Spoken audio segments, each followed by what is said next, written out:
Yo guys and welcome to the brand new episode of South Stand view.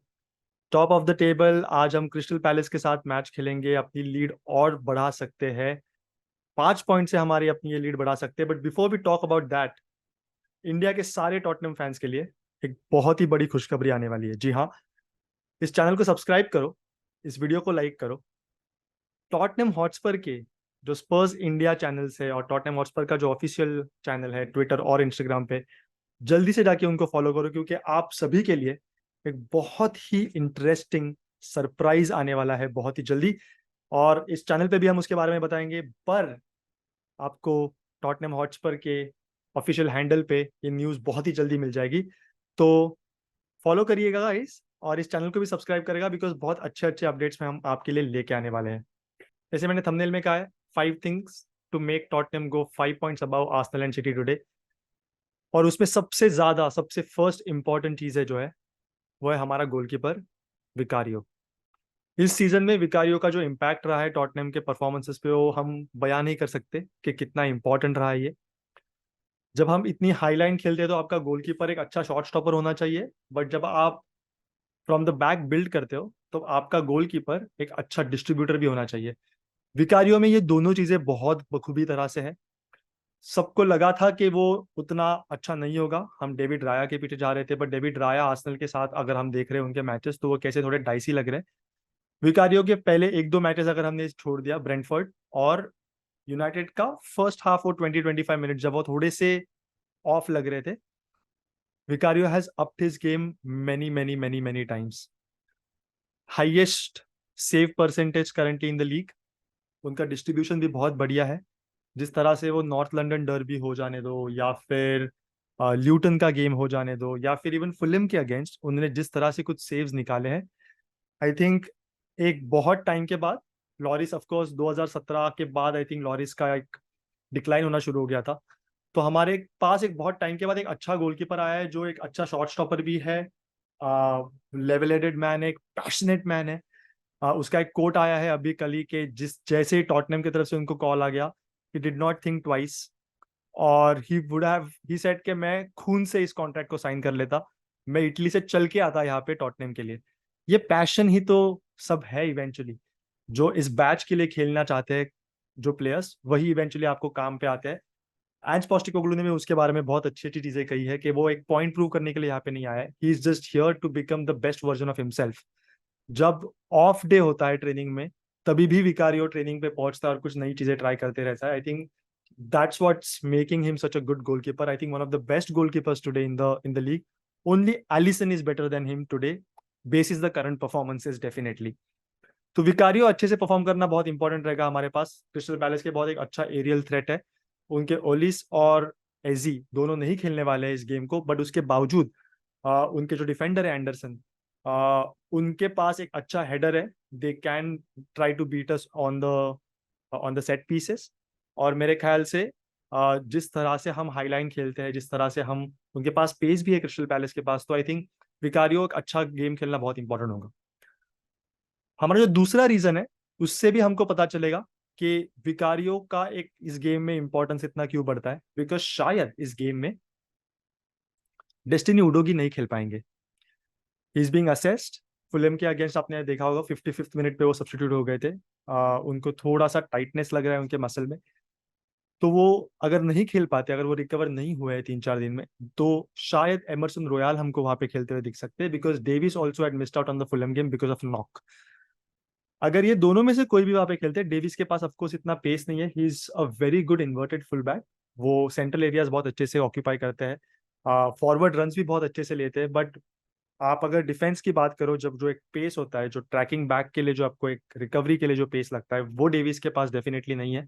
तो बहुत सारा pressure आने वाला है मिकी वैंडे विन पे, और उसके वजह से हमारा गोलकीपर एक हाथ दो बार वल्नरेबल पोजीशंस में शायद दिख सकता है। तो अगेन, मेरे ख्याल से एमरसन रॉयल इस पोजीशन पे खेलने चाहिए। Not a natural left back, but हम बहुत ज्यादा, वो बहुत अच्छे से सेंट्रल पोजीशन ऑक्यूपाई कर सकते हैं। और importantly he has that pace. Second half में शायद हमको डेविस को वहां पे हम लेके आ सकते हैं, but I think he will play there well, और एमरसन रॉयल वो जगह पे खेलना बहुत ही इंपॉर्टेंट हो जाता है. Third thing, it is a most important thing. I think I will be one of those very few people who would say this, but मेरे ख्याल से हॉयबियर को इस गेम में कंटिन्यू करना चाहिए. हॉयबियर, अगेन फॉर वन थिंग, कि मिके वैंडेविन, बिकॉज हम एक नेचुरल लेफ्ट बैक नहीं खेलने वाले, शायद बहुत टाइम वो साइड, वो फ्लैंक पे शायद स्ट्रेच होते हुए दिख सकते हैं हमें. और हॉयबियर is a very good defensive midfielder. He is not a good ball carrier, but defensive duties I think वो बहुत अच्छे से निभाते हैं अपने. He can very well mop the floor behind the defence also lot of times. उसके पास एक बहुत अच्छा डिस्ट्रीब्यूशन है. विंग्स के पास बॉल क्लियर करने के लिए उनके पास एक बहुत अच्छा लॉन्ग बॉल है. अगर हॉयबियर इस मैच में खेलते हैं तो आई थिंक हम डिफेंसिवली थोड़ा ज्यादा स्ट्रांग लग सकते हैं मेरे ख्याल से. दूसरी चीज मुझे एक और ये भी लगती है कि हॉयबियर अगर खेलते इस मैच को तो बिसुमा का जो येलो कार्ड का जो थ्रेट है वो अभी हम कम कर सकते हैं. बिकॉज अगर बिसुमा को इस मैच में येलो कार्ड मिलता है तो he will miss out on the Chelsea game, और मेरे ख्याल से चेल्सी गेम में हमें बिसुमा की बहुत ज्यादा जरूरत होगी, बिकॉज उनका मिडफील्ड जो है चेल्सी का, with Gallagher, Enzo Fernandes, Caicedo, I think वहां पे हमें बिसुमा जैसे प्लेयर की प्रेजेंस होना बहुत इंपॉर्टेंट रहेगा. तो मेरा थर्ड पॉइंट यहाँ पे ये रहेगा कि जैसे मैंने कहा, हॉयबियर over Bissouma. Fourth thing, I think मेरे ख्याल से ब्रेनन जॉनसन इस गेम में स्टार्ट करने चाहिए over Richarlison. Nothing against Richarlison, Richarlison एक बहुत अच्छे से खेल रहे हैं, बट चेल्सी के गेम से पहले मेरे ख्याल से ब्रेनन जॉनसन को एक अच्छा रन ऑफ गेम्स मिलने चाहिए. The reason for that is that उनके पास एक बहुत अच्छा पेस है. वो हमारे इस सीजन के मार्की साइनिंग रहे हैं. 47 मिलियन पाउंड हमने उनके लिए पे किया, और अब तक हमने उनको बहुत लॉन्गर पीरियड के लिए अच्छे से नहीं देखा हुआ है. आर्सेनल के अगेंस्ट अनफॉर्चुनेटली उनको सब्स्टिट्यूट होना पड़ा था. उसके पहले वाले मैच में भी उन्होंने कुछ ज्यादा, like of course first game under this manager, it takes a time to understand this system etcetera. Richarlison although of course अच्छे फॉर्म में आ रहे हैं, लेफ्ट विंग उन्होंने ऑलमोस्ट अपना बनाना शुरू कर दिया है, but that's again is not a natural position. मुझे चाहिए कि ब्रेनन जॉनसन वहां पे खेले और सेकंड हाफ में रिचार्लिसन एक इम्पैक्ट सब करके आ जाए, तो हम बहुत ही स्ट्रांग लग सकते हैं. ब्रेनन जॉनसन के वजह से, क्योंकि उनके पास पेस है, वो डिफेंसिवली भी बहुत अच्छे से कवर कर सकेंगे. इसीलिए मुझे ऐसे लगता है कि ब्रेनन जॉनसन अगर वहां पे खेलेंगे तो एक अटैकिंग वाइज हम एक अच्छा डायमेंशन एक लेके आ सकते हैं. जिस तरह से हम बॉल बॉक्स में बिल्ड करके लेके आ रहे हैं, that is also will be something very important. Last thing and the most important thing I think, जो बहुत ही इंपॉर्टेंट होने वाली है इस गेम में हमारे लिए, वो है कुलुसेव्स्की. कुलुसेव्स्की को बहुत लोग एक बार बार बोलते आ रहे हैं कि शायद इस सीजन उनका अच्छा परफॉर्मेंस नहीं रहा है, बट वो इस सीजन के सबसे बेस्ट बॉल कैरियर रहे हैं. जिस तरह से वो बॉल कैरी करके आगे जा रहे हैं, जिस तरह से वो स्पेसेस बना रहे हैं, he is a very very shrewd player, deceptive player है. देख के लगता है कि उनके पास शायद ज्यादा पेस है नहीं. देख के लगता है कि शायद वो प्लेयर्स को टेक ऑन नहीं कर पाएंगे, पर उनकी ड्रिबलिंग स्किल्स भी एकदम सटल ड्रिबलिंग स्किल्स है. वो आपके अराउंड जा सकते हैं, वो आपको कट इन कर सकते हैं. He can hold the ball really well. उसके पास पेस भी है, बहुत ही डिसेप्टिव पेस है, और उसके पास एक अच्छा फाइनल पास भी है. कुलुसेव्स्की आई थिंक थोड़ा कॉन्फिडेंस मुझे शॉर्ट लग रहा है उनका, क्योंकि वो शॉर्ट ऑन टारगेट अब तक नहीं ले पा रहे.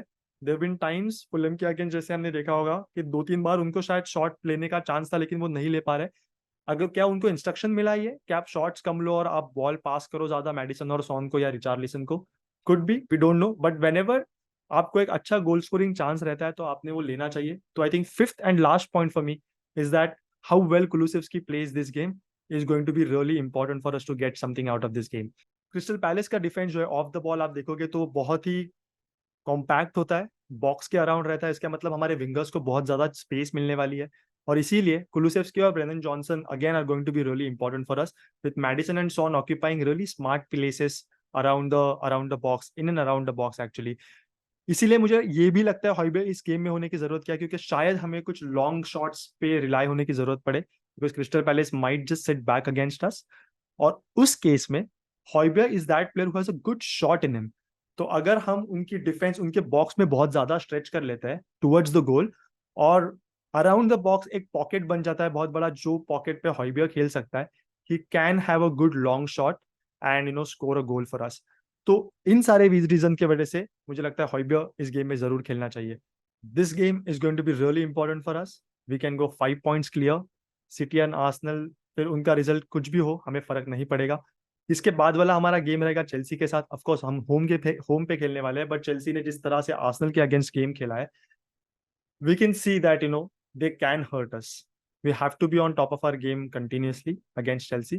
और अगर हम शायद वहां पे ड्रॉप कर सकते हैं पॉइंट्स, इसीलिए इस गेम में हम पॉइंट ड्रॉप नहीं कर सकते। क्रिस्टल पैलेस अभी अभी न्यूकासल से हार के आई है, 4-0 हारी हुई है, बट इसी क्रिस्टल पैलेस ने मैनचेस्टर यूनाइटेड को हराया है 1-0 से। तो again it's Premier League, anybody can beat anybody, पर मेरे ख्याल से हम इस मैच को जीत सकते हैं और 5 पॉइंट आगे जा सकते हैं। Come on Spurs.